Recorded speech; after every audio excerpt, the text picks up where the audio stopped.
Welcome to smart education XYZ। आज हम बच्चों कक्षा 10 का इंग्लिश का जो मॉडल पेपर 3 है उसके बारे में डिस्कस करेंगे।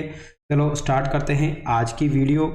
आज का जो हमारा पहला क्वेश्चन है, चलो उसको एक बार देख लेते हैं।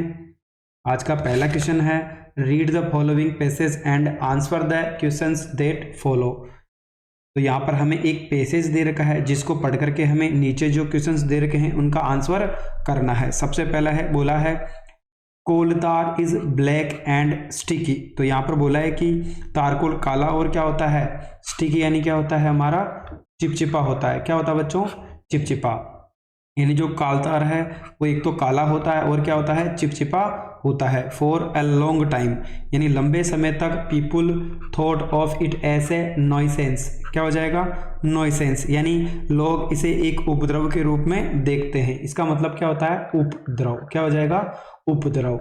This oily smelling substance blocked up the pipes, so gas makers and coke makers washed it out and tried to get rid of it। यानी यह तेल जैसा बदबूदार पदार्थ पाइपों में क्या हो जाता है, अटक जाता है। यानी क्या हो जाता है, अटक जाता है।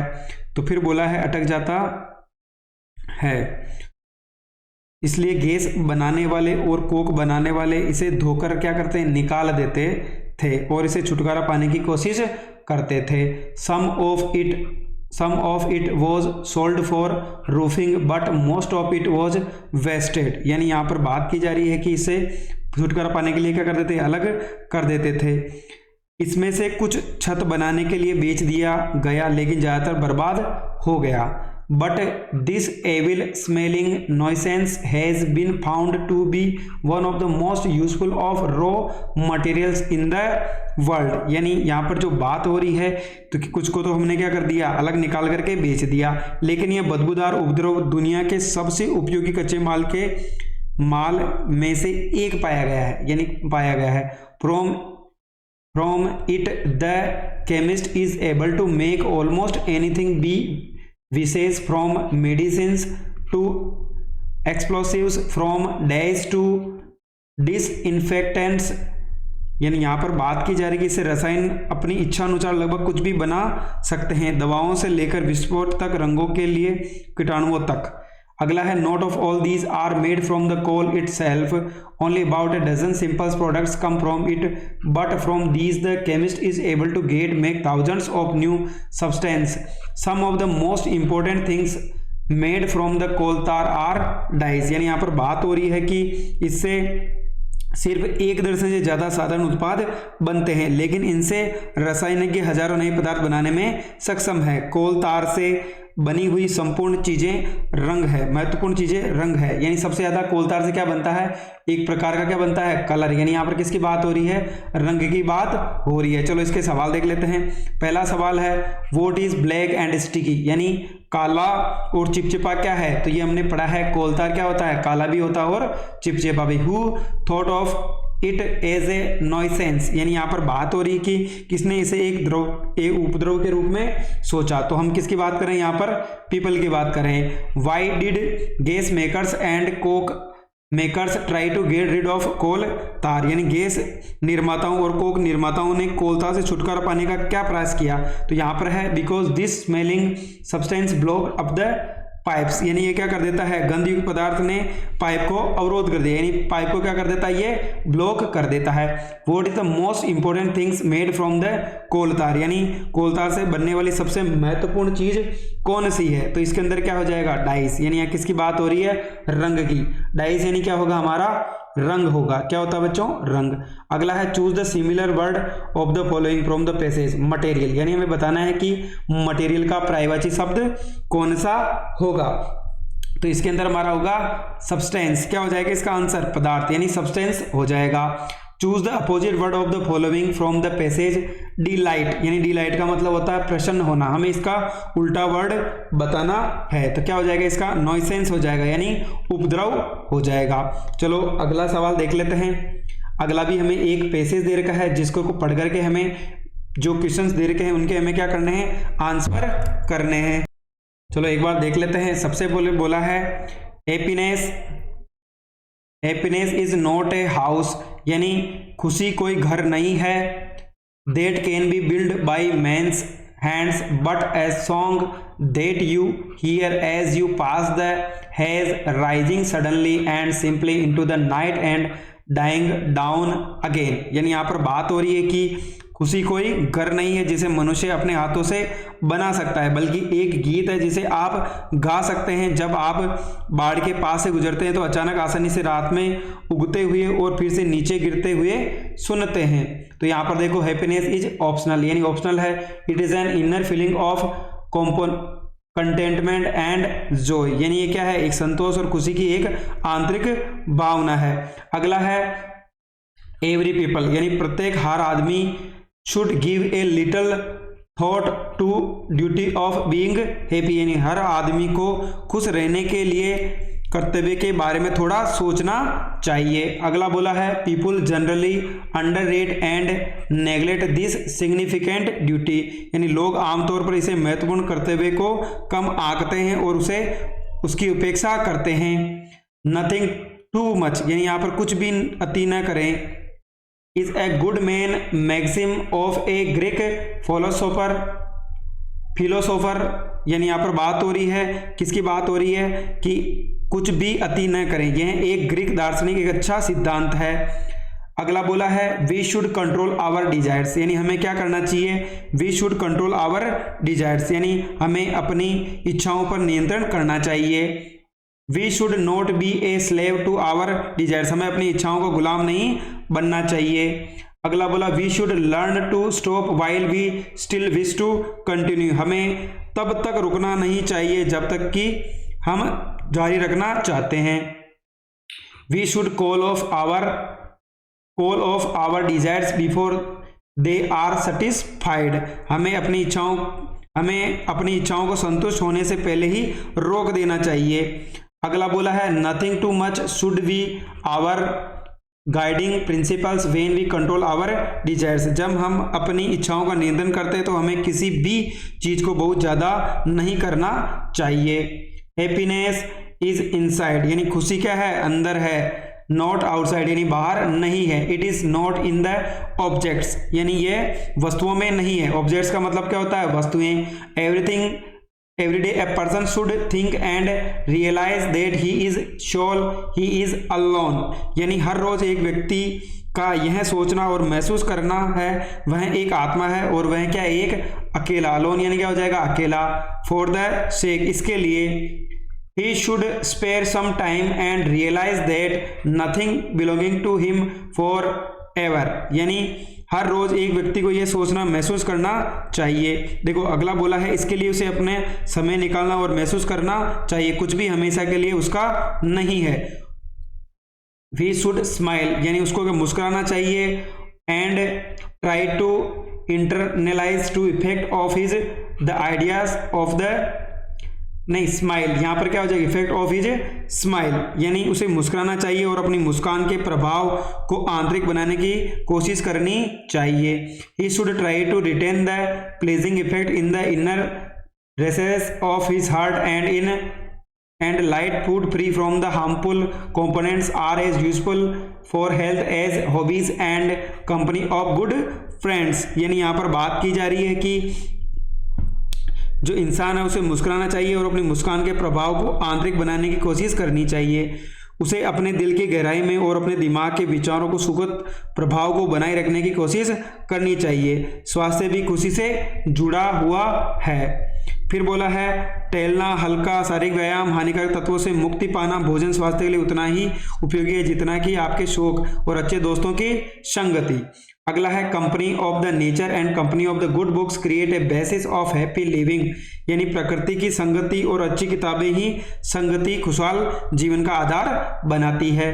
Happiness rooted in activity with the devotion is an inner feeling of satisfaction और contentment for those who are not enlaced by the desires. We are happy only when we exist in relation to the social environment with the positive attribute, यानी भक्ति के साथ गतिविधि में निहित खुशी उन लोगों के लिए संतुष्टि या संतोष की आंतरिक भावना है जो इच्छाओं के गुलाम नहीं है। हम तभी खुश होते हैं जब हम सामाजिक वातावरण के संबंध में सकारात्मक दृष्टिकोण अपनाते हैं। चलो एक बार इसके सवाल देख लेते हैं। देखो इसका जो पहला क्वेश्चन है उसके अंदर बोला है व्हाट शुड वी कंट्रोल, यानी हमें किस पर नियंत्रण करना चाहिए। We should control our desires, यानी हमें अपनी इच्छाओं पर कंट्रोल करना चाहिए। Which significant duty is generally neglected by the people, यानी कौन सा कर्तव्य आमतौर पर लोगों द्वारा उपेक्षित किया जाता है। The duty of the being happy is generally neglected by the people, यानी खुश रहने के कर्तव्य को लोग आमतौर पर क्या करते थे, नजरअंदाज,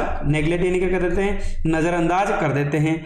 what should a person do to realise that he is assure he is alone, यानी यहाँ पर बात हो रही कि एक व्यक्ति को यह एहसास कराने के लिए क्या करना चाहिए कि वह अपनी आत्मा और वह अकेला है। A person should spare some time to realise that nothing belong to him for ever, यानी व्यक्ति को यह समझने के लिए कुछ समय निकालना चाहिए कि कुछ भी गलत नहीं है और हमेशा के लिए उसका है।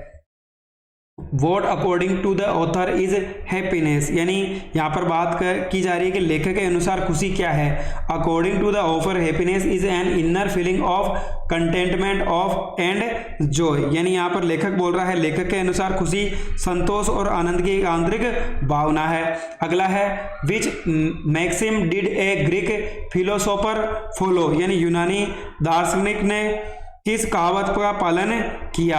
तो यहाँ पर है a Greek philosopher followed the maxim.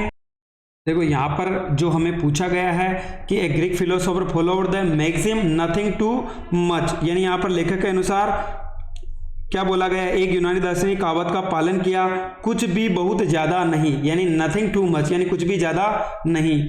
What should a person think and realize every day, यानी एक व्यक्ति को प्रतिदिन क्या सोचना और समझना चाहिए। Every day a person should think and realize that he is assured and he is alone, यानी इसके अनुसार प्रतिदिन व्यक्ति का यह सोचना और महसूस करना चाहिए कि वह एक आत्मा है और वह क्या एक अकेला है।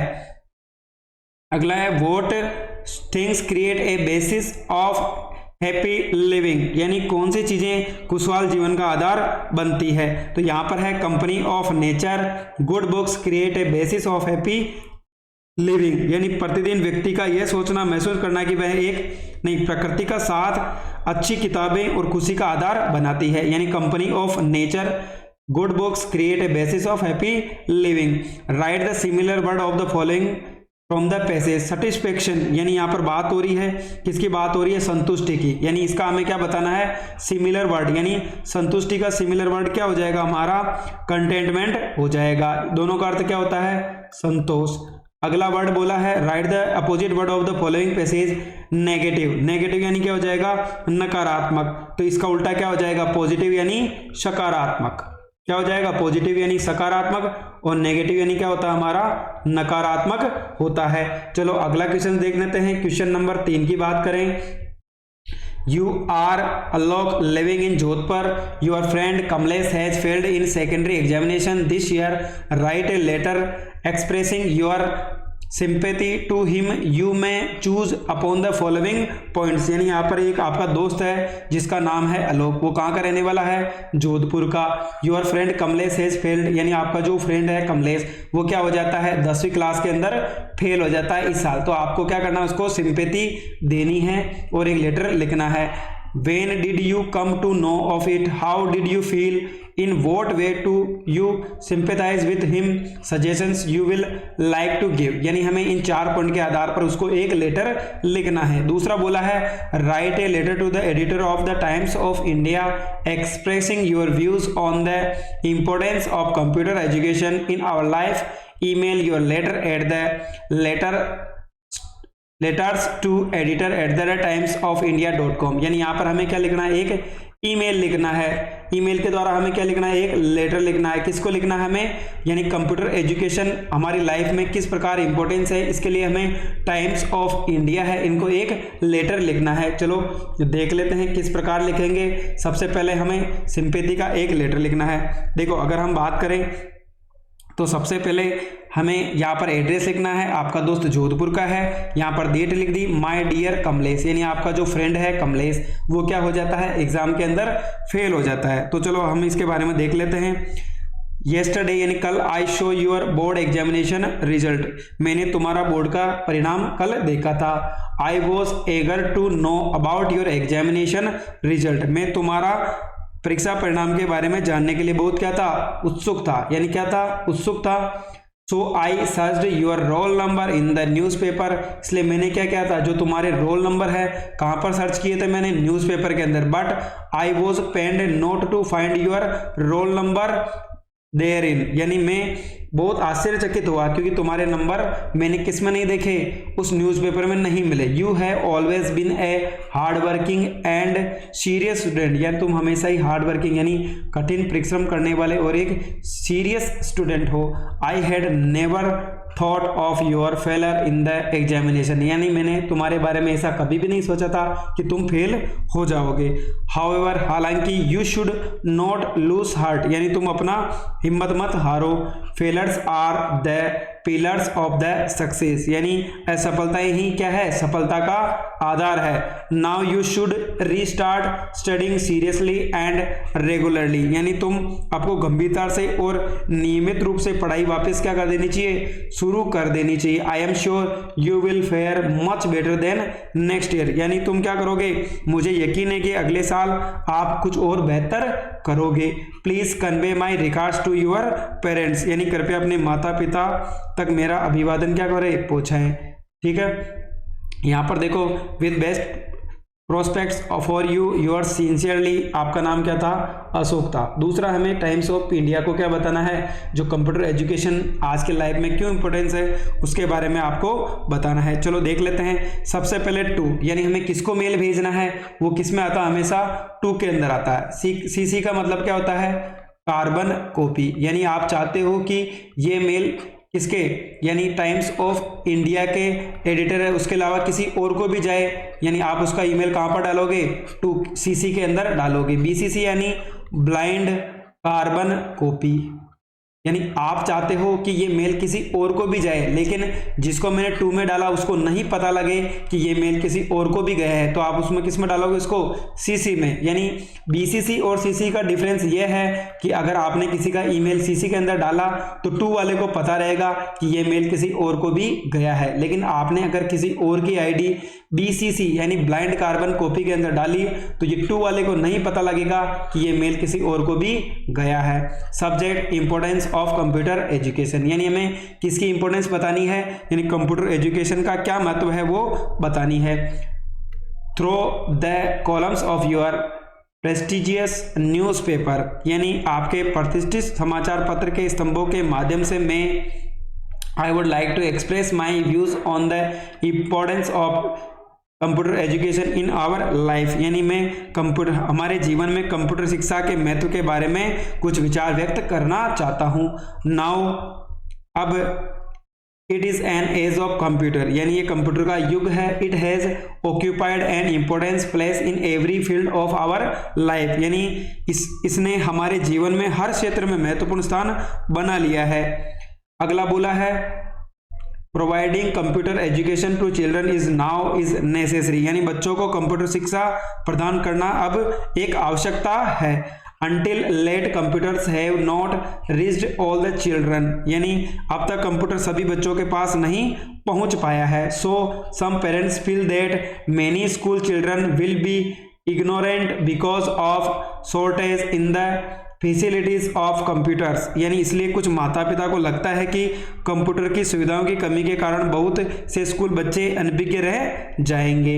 लेट द गवर्नमेंट, यानी हमें क्या करना चाहिए, गवर्नमेंट को बताना चाहिए। Social organizations and reach individuals some forward to enable every child to have an access to computers. It will help the country to have its rapid progress, यानी सरकारें, सामाजिक संगठन और अमीर व्यक्तियों को हर बच्चे को कंप्यूटर तक पहुंच प्रदान करने के लिए आगे आना चाहिए। इससे देश को तेजी से प्रगति करने में मदद मिलेगी। थैंकिंग यू, यानी आपका हार्दिक, यू आर ट्रूली, क्या नाम था, रानी कुमारी। जो भी आप नाम लिखना चाहो वो लिख सकते हो। अगला है, यहाँ पर हमें देखो दो यहाँ पर हमें बोला है राइट स्टोरी लिखनी है। पहला तो है period of speed, thought of the tortoise, यानी यहाँ पे हमें हेयर एंड टोर्टोइज की स्टोरी लिखनी है। और है जिसके अंदर हमें जो दूसरी स्टोरी लिखनी है वो किसके ऊपर है हमारी, यानी यहाँ पर बात हो रही है donkey and the Lord of salt, यानी इन दोनों के ऊपर हमें क्या लिखनी है, स्टोरी लिखनी है। चलो एक बार देख लेते हैं क्या क्या लिखा हुआ है। हम एक बार इसको केवल रीडिंग मार लेते हैं। हेयर एंड टोर्टोइज, यानी यहाँ पे खरगोश और कछुए की कहानी है। A hare and tortoise were fast friend, यानी यहाँ पर बात हो रही कि खरगोश और कछुआ बहुत अच्छे दोस्त थे। The hare was proud of his speed, यानी यहाँ पर जो हेयर था यानी जो हमारा खरगोश था उसको अपनी गति पर गर्व था। He laughed at the tortoise for his slow speed, यानी वो जो कछुआ था उसकी जो गति धीमी थी उसके ऊपर हंसता था। One day the tortoise asked the hare to race run a race, यानी एक दिन उसने क्या किया था, कछुए को बोला कि अपन एक रेस करते हैं। द हेयर टोड एंड एक्सेप्टेड द चैलेंज, यानी उसने उसका जो चैलेंज था उसको स्वीकार कर लिया। On the fixed day the race begin, यानी जो दिन उन्होंने फिक्स किया उस दिन जब रेस स्टार्ट हुई। The hare ran very fast, यानी जो क्या था, खरगोश बहुत तेज दौड़ रहा था। The tortoise was left far behind, यानी वो बहुत ही दूर रह चुका था। The hare went under a tree and fell asleep, यानी जो खरगोश था वो उसने क्या किया, एक पेड़ के नीचे चला गया और सो गया। द टोर्टोइज वेंट ऑन, यानी जो कछुआ था वो चलता रहा। At about sunset the hare woke up and the ran very fast, यानी जब शाम हो गई थी तब क्या किया, जो कछुआ था जो हमारा खरगोश था वो जागा और फास्ट दौड़ने लगा। The tortoise won the race, यानी जो कछुआ था उसने रेस जीत ली। The hare was very sad, यानी जो हमारा खरगोश था वो बहुत दुखी हुआ। देखो मोरल क्या है इसका, slow but steady wins the race, यानी यहाँ पर बात हो रही है कि अगर आप धीरे धीरे लेकिन स्थिर होकर हमेशा दौड़ते रहना चाहिए। दूसरी कहानी है हमारी a donkey and the Lord of salt, यानी एक गधा और नमक का भार।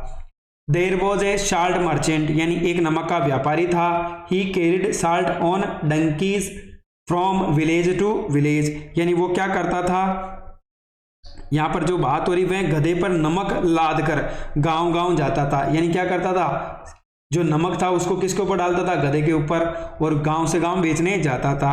वन डे, यानी एक दिन, दे वर क्रॉसिंग ए स्ट्रीम, यानी एक दिन वो क्या कर रहे थे, एक नदी को पार कर रहे थे। All of a sudden the donkey slipped and fell down, यानी एक क्या हो गया था, जो उसके गधे थे वो क्या हो गए, फिसल गए और अचानक किसमें गिर गए, पानी के अंदर।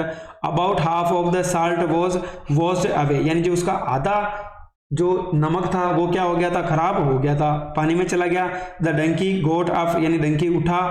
It found the bag light, it was very happy, यानी जो अचानक गधा फिसल कर नीचे गिर गया, लगभग आधा नमक क्या हो गया था, बह गया था। गधा उठा, खड़ा हुआ, उसे थैला हल्का लगा, तो इससे क्या हो गया, वो बहुत खुश हुआ क्योंकि जो उसके ऊपर भार था वो क्या हो गया, कम हो गया।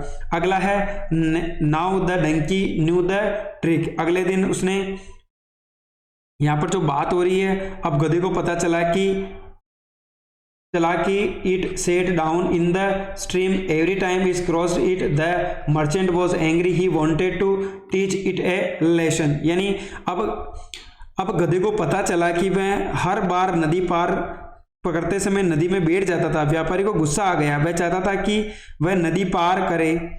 ठीक है, अगला बोला है next day he put A bag of cotton on it's back, यानी अगले दिन उसने उसकी पीठ पर रुई का एक थैला रख दिया। इट वॉज वेरी लाइट, जो बहुत क्या था, हल्का था। While the donkey was crossing the stream, जब क्या कर रहा था, गधा नदी को पार कर रहा था। इट सेट डाउन, वो बैठ गया। The cotton was wet with water, यानी जो रुई थी उसमें पानी चला गया। The donkey got up, he found the load very heavy, it could not walk easily, it was very sad, तो वो क्या हो गया, नीचे बैठ गया। रुई पानी से भीग गई तो उससे क्या हो गई, वो खड़ा हुआ, तो उसके बाद जो उसका वजन था वो क्या हो गया था, भारी हो गया था। अब वह आसानी से नहीं चल पा रहा था, वह बहुत दुखी हुआ। तो यहाँ पर हमें क्या मिला, टिट फॉर टेट, यानी जैसे को तैसा, यानी इस वाली स्टोरी से हमें क्या शिक्षा मिलती है, टिट फॉर टेट, यानी जैसे को तैसा। अगला जो 5वां क्वेश्चन है उसके अंदर हमें क्या लिखना है, पैराग्राफ लिखना है। देखो पहले यहाँ पर क्या दे रखा है हमें, देखो यहाँ पर स्टॉप चाइल्ड लेबर, यानी यहाँ पर बात हो रही है कि जो बच्चे होते हैं उनको क्या नहीं करवानी चाहिए, मजदूरी नहीं करवानी चाहिए, यानी बाल श्रम को रोको। किसके ऊपर है, बाल श्रम को रोको। दूसरा अगर हम बात करें तो यहाँ पर लिखा हुआ right a paragraph on my favourite teacher के ऊपर हमें क्या लिखना है, एक पैराग्राफ लिखना है। चलो एक बार हम केवल इसको रीडिंग मार लेते हैं। In this visual, child labor has been depicted. Message has been conveyed to stop child labor. We must stop child labor. It's cruel.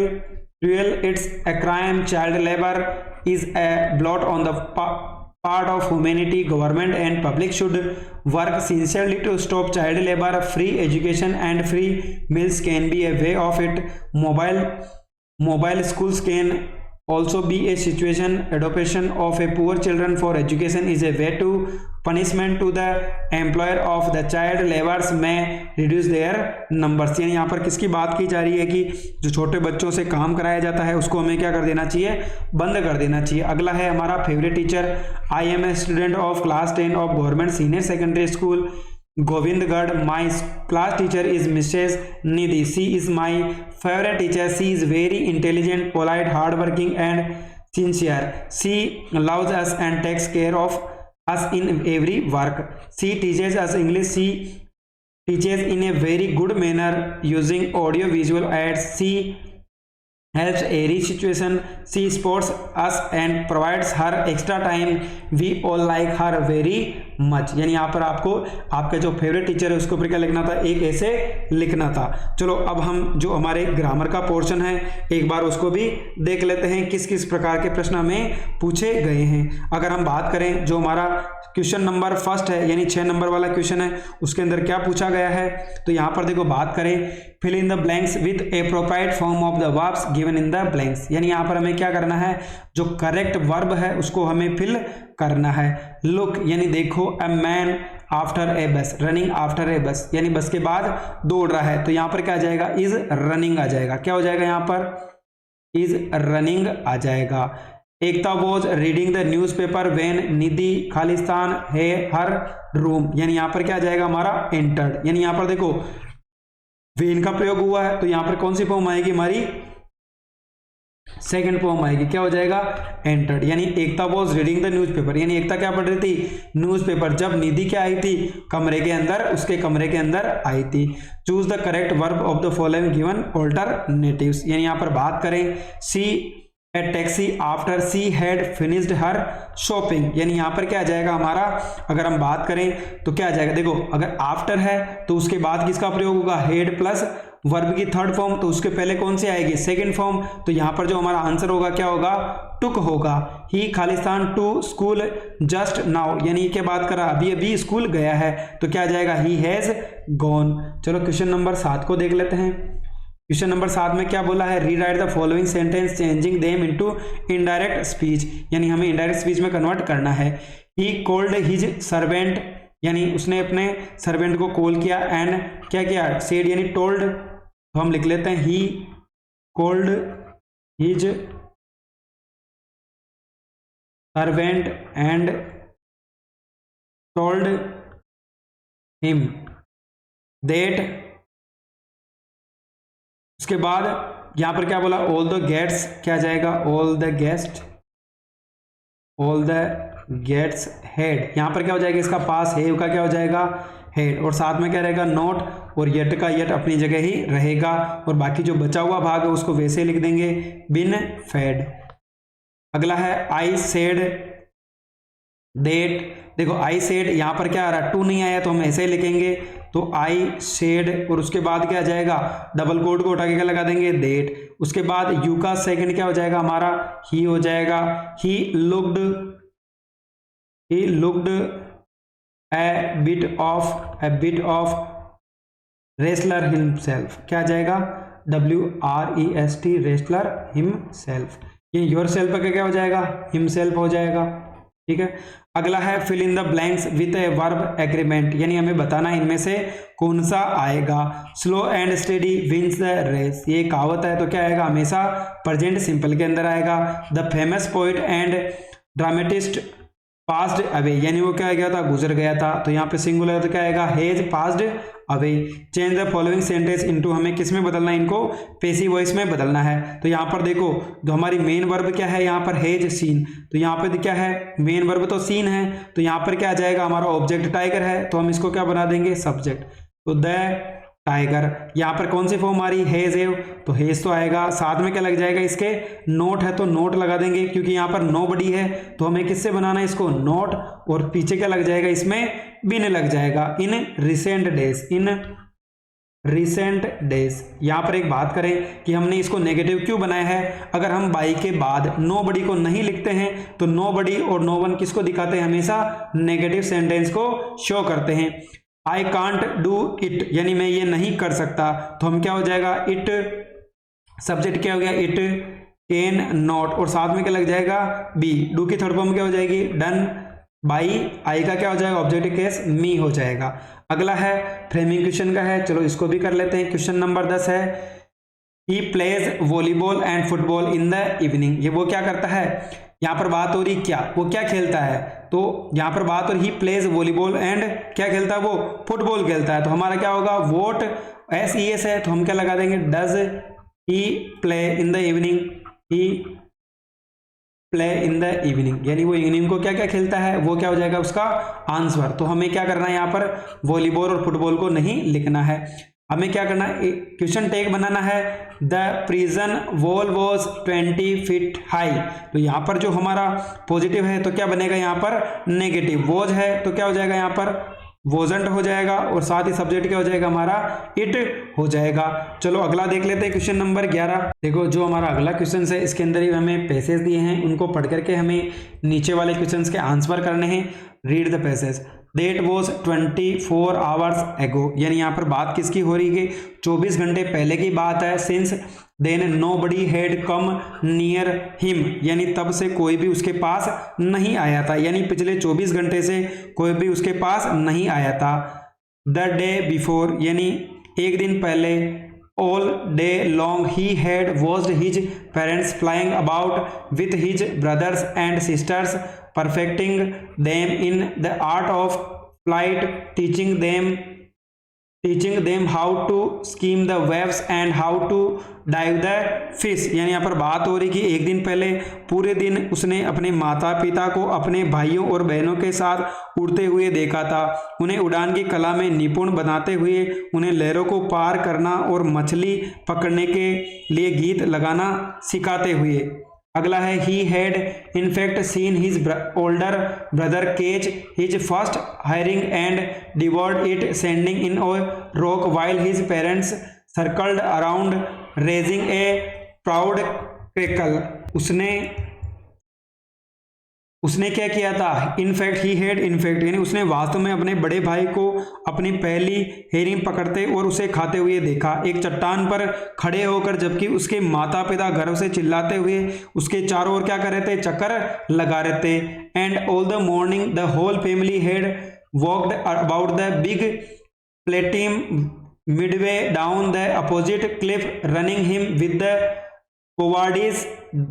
यानी यहाँ पर बात हो रही है कि किसकी बात हो रही, देखो यहाँ पर चारों ओर चक्कर लगा रहे थे और पूरी सुबह पूरा परिवार विपरीत चट्टानों के बीच में बड़े पठार पर घूमता रहा और उसकी कायरता उसे चिढ़ाती रही। फिर बोला, the sun was now ascending the sky, blazing on the high edge, the fact faced the south. He felt the heat because he had not eaten since the previous nightfall। यानी यहाँ पर बात हो रही है, सूरज अब आसमान में चढ़ रहा था, दक्षिण की ओर मुख किए हुए उसके चबूतरे पर चमक रहा था, उसे गर्मी महसूस हो रही थी क्योंकि उसके पिछली रात कुछ नहीं खाया था, यानी उसने पिछली रात को कुछ भी नहीं खाया था। The young seagull parents were the day before, यानी यहाँ पर बात हो रही है कि युवा सीगल के माता पिता थे, यानी वो क्या थे इसके बारे में हमें बताना है। तो यहाँ पर जो हमारा आंसर होगा, चलो इसके आंसर भी एक एक करके हम नीचे देख लेते हैं। अगर यहाँ इसका जो पहला आंसर है, हमें ऑप्शन नंबर सी दिया है,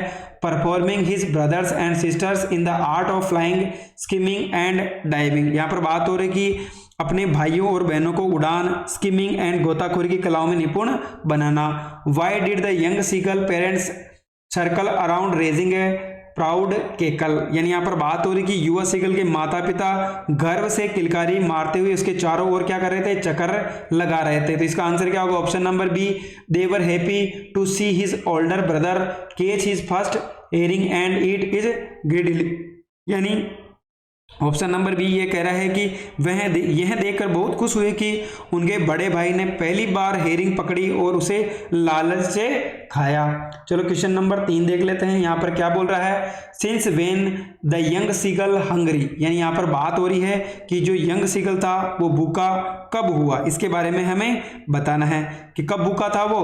तो यहाँ पर है हमारा ऑप्शन नंबर ए, प्रीवियस नाइट, यानी वो पिछली रात से क्या था, भूखा था। अगला क्वेश्चन है, for how long had the young seagull been alone on his ledge, यानी युवा सीगल कितने समय से अपने किनारे पर अकेला था। The young seagull had been alone on his edge for 24 hours, यानी 24 घंटे से क्या था, अकेला था। Why was the young seagull family taunting him, यानी युवा सीगल का परिवार उसे ताना क्यों मारा था, टोंट यानी ताना मारना। The young seagull family was taunting him due to his cowardice for refusing to fly away, यानी यहाँ पर बात हो रही कि युवा सीगल का परिवार उसे ताने क्यों मार रहा था। तो युवा सीगल का परिवार उसकी कायरता के कारण उसे क्या कर रहा था, ताने मार रहा था, क्योंकि वो उड़ना नहीं चाहता था। Right the similar word of the following, यानी हमें बताना है ऑब्जर्व, यानी किसका आंसर बताना है हमें, ऑब्जर्व, यानी इसका जो क्या हो जाएगा, जो सही आंसर होगा वॉच्ड, यानी ऑब्जर्व करना भी देखना होता है, यानी किसी को पहचाना, और वॉच यानी भी क्या हो जाएगा, उसको देखना। चलो इसके एक और हमें क्या दे रखा है, यहाँ पर पैसेज दे रखा है जो और के अंदर है। चलो एक बार इसको भी देख लेते हैं। वेल खैर there's the one about the Chinese emperor who always boiled water before drinking it, यानी खैर एक किस्सा चीनी सम्राट का है जो हमेशा पानी उबालकर क्या करता था, पीता था। One day a few leaves of the twigs burning under the pot fell into the water giving it delicious flavor. It is said they were 10 T leaves, यानी यहाँ पर बात हो रही कि हमेशा क्या करता था, वो पानी को उबालकर पीता था। एक दिन बर्तन के नीचे जल रही टहनियों की कुछ पत्तियां पानी में गिर गई, जिससे पानी का स्वाद क्या हो गया था, बहुत बढ़िया हो गया। कहा जाता है कि वे चाय की पत्तियां थी। टेल मी अनादर स्कॉप्ड प्रांजोल, यानी यहाँ पर बात हो कि मुझे दूसरा बताओ प्रांजोल का उपयास किया। We have an Indian legend to Bodhidharma and ancient Buddhist ascetic cut off his eyelids because he felt sleepy during meditations. 10 tea plants grow out of the eyelids. The leaves of these plants when put in hot water and drunk बर्निस्ड asleep, यानी यहाँ पर बात हो रही है कि हमारे पास एक भारतीय किंवदंती भी है। बुद्धि धर्म एक प्राचीन बौद्ध तपस्वी थे, उन्होंने अपने पलकें काट ली क्योंकि उन्हें ध्यान के दौरान नींद आ रही थी। पलकों से 10 चाय के पौधे उगाए। इन पौधों की पत्तियों को गर्म पानी में डालकर पीने से नींद क्या हो जाती है, दूर हो जाती है, यानी क्या हो जाती है, बेनिस्ड asleep. Tea was first drunk in China, यानी यहाँ पर बात हो रही है कि जो हमारी टी थी was first drunk in China, यानी सबसे पहले कहाँ पर पी गई थी, वो चाइना के अंदर पी गई थी। यानी राजवीर ने कहा चाय सबसे पहले चाइना में पी गई थी। Rajveer added as far back as 2017 BC in fact words such as tea, chai and chini are from Chinese. Tea came to Europe only in the 16th century and was drunk more as medicine than as beverage, यानी यहाँ पर बात हो रही कि चाय कहाँ से आई थी, यानी चीन से आई थी 2700 ईस्वी पूर्व में। वास्तव में चाय और चीनी जैसे शब्द चीनी भाषा से हैं। चाय 16वीं शताब्दी में ही यूरोप में आई। इसे पेय पदार्थ से ज़्यादा दवा के रूप में लिया जाता था। Where was the tea drunk first, यानी सबसे पहले चाय कहाँ पर पी गई थी, चाइना के अंदर। Who always boiled water before drinking, यानी कौन है जो पानी को उबालकर पीते हैं, तो वो हो जाएंगे चाइनीज एम्पायर। जो सम्राट थे चाइनीज वो क्या करते थे, पानी को उबालकर पीते थे। In which century did tea come in the Europe, ये यहाँ पर बात हुई थी 16वीं शताब्दी के अंदर क्या आई थी, चाय आई थी। चलो अगला देख लेते हैं। How was tea drunk in 16th century, यानी यहाँ पर बात हो रही है कि जो चाय थी 16th सेंचुरी में वो कैसे आई थी, यानी सबसे पहले चाय कहाँ पर पी गई, ये तो हो गया। 16वीं शताब्दी में चाय कैसे पी जाती थी। How was tea drunk in 16th century, यानी जो 16वीं शताब्दी थी उसके अंदर चाय कैसे पी जाती थी। Tea was drunk in 16th century more as medicine than as beverage, यानी जो चाय थी उसको किस प्रकार पिया जाता था, यानी लोग ये कहते हैं कि चाय जो थी 16वीं शताब्दी में चाय को औषधि के रूप में पिया जाता था, ना कि पेय पदार्थ के रूप में, यानी उसको मेडिसिन की तरह पिया जाता था, ना कि उसको क्या किसके लिए पिया जाता था, पेय पदार्थ के रूप में। How many plants grow out of the eyelids, यानी पलकों से कितने पौधे उग गए। The 10 plants grow out of the eyelids, यानी उससे कितने पौधे उग गए थे, 10। Write the similar word of the following passage, यानी यहाँ पर बताना है सेंट यानी संत, इसका हमें क्या बताना है, एक सिमिलर वर्ड बताना है। एंसेटिक क्या हो जाएगा इसका सिमिलर वर्ड, एंसेटिक यानी तपस्वी हो जाएगा।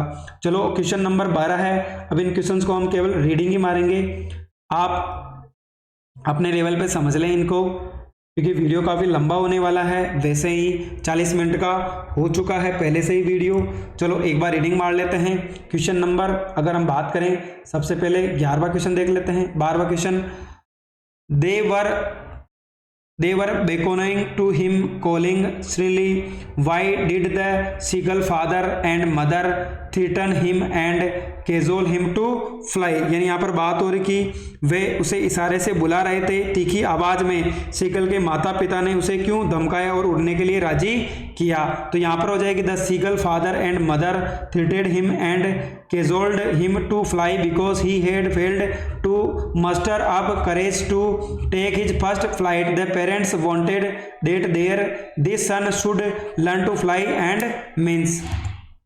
चलो अगला क्वेश्चन देखते हैं। क्वेश्चन नंबर 2 है, what does the narrator say about the storm clouds, यानी यहाँ पर बात की जा रही है कि तूफानी बादलों के बारे में वर्णकर्ता क्या कहता है। चलो एक बार इसका आंसर है उसको भी देख लेते हैं कि यहाँ पर कवि क्या कहना चाह रहा है। तो यहाँ पर जो आंसर होगा, about the storm cloud the narrator says that they looked like black mountain standing in front of the him across the sky. अगला है, how did an justify her being a character box in the essay. Annie justified it by saying that talking is student's trait.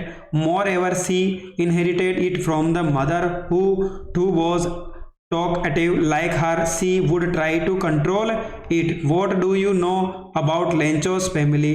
There are Lencho, his wife, his older son and his smaller son. In Lencho's family, his family is only family in the entire valley. चलो अगला देखते हैं। Question number 13 है, इसके अंदर हमें कोई एक क्वेश्चन करना है। What did being free mean to Mandela as boy as a student, how does he contrast these transitory freedoms with the basis and honourable freedom. चलो इसका जो आंसर है एक बार वो भी देख लेते हैं। पहले क्वेश्चन में क्या बोला जा रहा है उसके बारे में देख लेते हैं। तो यहाँ पर जो पहले का आंसर होगा, to Mandela being free as a boy meant to run in the field near his mother's as hut, to swim in the clear stream that run through his village, to roar millions under the stars and to ride the broad tracks of slow moving ball. How did the narrator experience when he flew the aeroplane into storm? देखो अगला, everyone was suddenly black outside. The old aeroplane jumped and twisted in the air. The compass, the radio and other instruments were suddenly dead. He could not see where he was. He was lost in the storm. He saw another aeroplane flying next to him. He followed it. He had enough fuel for only 5-10 minutes more. Suddenly he came out of the cloud and saw an airport. Question number 14 है, answer any of the following questions. How did Chubukov react at the proposal of Lomov? तो Chubukov reacted joyful at the proposal of Lomov. चुकुबो said, say it again, I am so glad I am of my balance with joy. I have always loved you. I had been my fundamental desire. I have been hoping for it for a long time. Why does Natalia say that Lomao's behavior was not at all neighborly? First, Lomao claims their hand to his own. Second, he shouts horrorously in Natalia's house. Third, he wants to assault the mowers of sea sends them there. Fourth, he show ungratefulness to the help extended by the Chocos. He behaves as he a for Gypsies.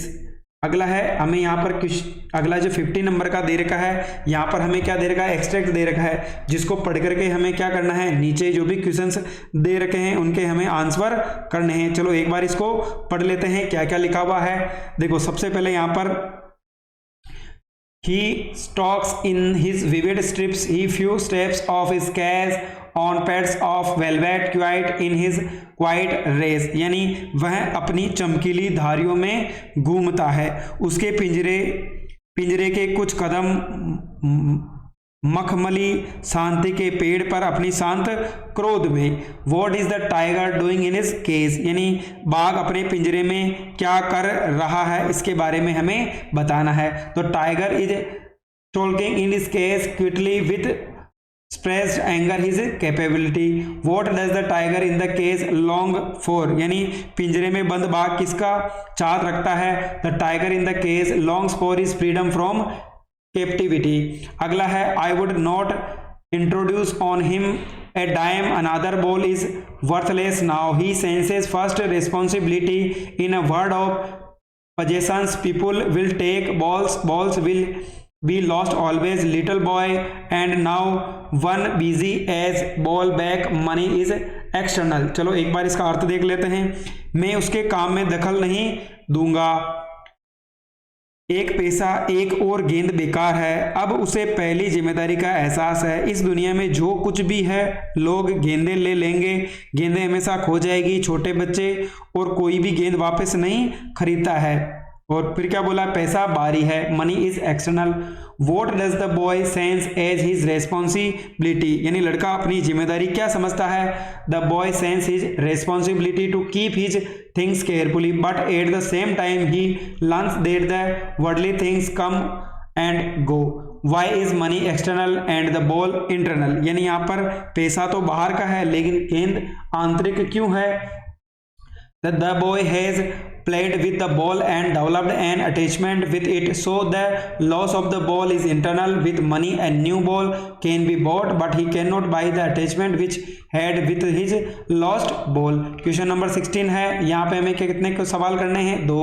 How can a Bengal tiger be described, यानी हमें बताना है कि जो Bengal tiger है, Bengal tiger को कैसे पहचाना जा सकता है। तो a Bengal tiger is wild with black stripes on a yellow ground, he is fierce and aggressive in the appearance, यानी जो बंगाल टाइगर जंगली होता है जिसके शरीर पर पीली जमीन पर काली धारियां होती हैं, वह देखने में भयंकर और आक्रामक होता है।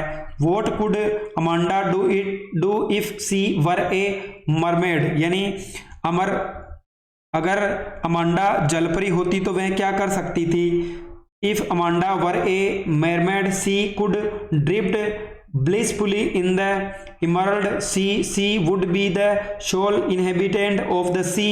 Nobody would be there to curtail her freedom and to nag at her, यानी अगर वह अमांडा एक जलपरी होती तो वह पन्ना सागर में आनंद पूर्वक बह सकती थी, वह समुद्र की एकमात्र निवासी होती, कोई भी उसकी स्वतंत्रता को बाधित करने और उस पर जादू करने वाला नहीं होता। With whom did Belinda live and where, यानी यहाँ पर बात हो रही है बेलिंडा किसके साथ और कहाँ पर रहती थी। तो Belinda lived with A black kitten, यानी बेलिंडा एक काली बिल्ली के बच्चे, ए लिटिल ग्रे माउस, यानी एक छोटा भूरा चूहा, ए लिटिल यंग डॉग, यानी एक छोटा पीला कुत्ता, a little dragon and red wagon in a little white house, यानी एक छोटे ड्रैगन और एक लाल वेगन के साथ एक छोटे से सफेद घर में रहती थी। क्वेश्चन नंबर 17 देख लेते हैं। अगर हम 17 की बात करें तो हमें क्या करना है, 2 में से एक सवाल करना है। Why does Anil not hand the thief over to the police, यानी अनिल चोर को पुलिस के हवाले क्यों नहीं करता है। Anil does not hand the thief over the police because he is very generous and forgiving by nature. He thinks that he must give a chance to boy to freedom reform himself and live stealing by overlooking his folly. No, I think most people would not have done so. Anil is altogether different from such employees in many ways. He has a generous heart. He can even forgive those very easily who have harmed him in any way. How did a book become a turning point in Richard's एब्राइट life, यानी Richard एब्राइट के जीवन में एक किताब किस प्रकार महत्वपूर्ण मोड़ लेती है? Ebright's mother gave him the book the travels of monarch X. At the end of this book, the readers were invited to help study butterfly migrations. The readers had to take the butterflies which were to be sent to the doctor abroad. Catching various butterflies was not easy, so a bride would catch a female monarch, take her eggs and raise them through their life cycle. Then they would take their wings that let him go. Thus the book turned him to a butterfly raiser.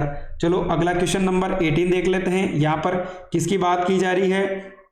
Question number अगर हम 18 की बात करें तो यहाँ पर सबसे पहला जो सवाल में पूछा गया है, वाई वॉज सुलेखा निकनेम्ड भोली, यानी सुलेख, यहाँ पर बात हो रही है कि जो सुलेखा थी वो भोली क्यों थी?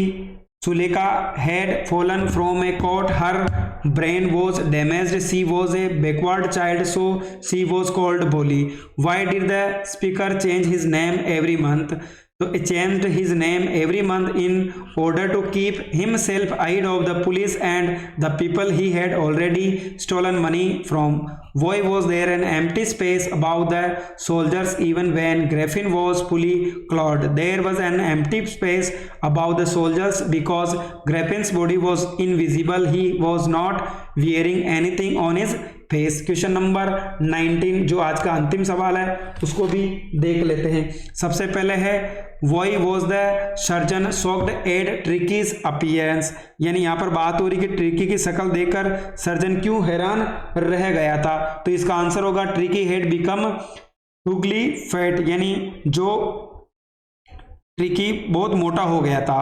अगला है क्वेश्चन नंबर 2, मैक्स एंटर्ड ओसेबल्स रूम, यानी यहाँ पर बात हो रही कि मैक्स ने ओसेबल के कमरे में प्रवेश किया. तो यहाँ पर हमारा आंसर होगा option number A, with a pass key, यानी किसके साथ? पास की के साथ.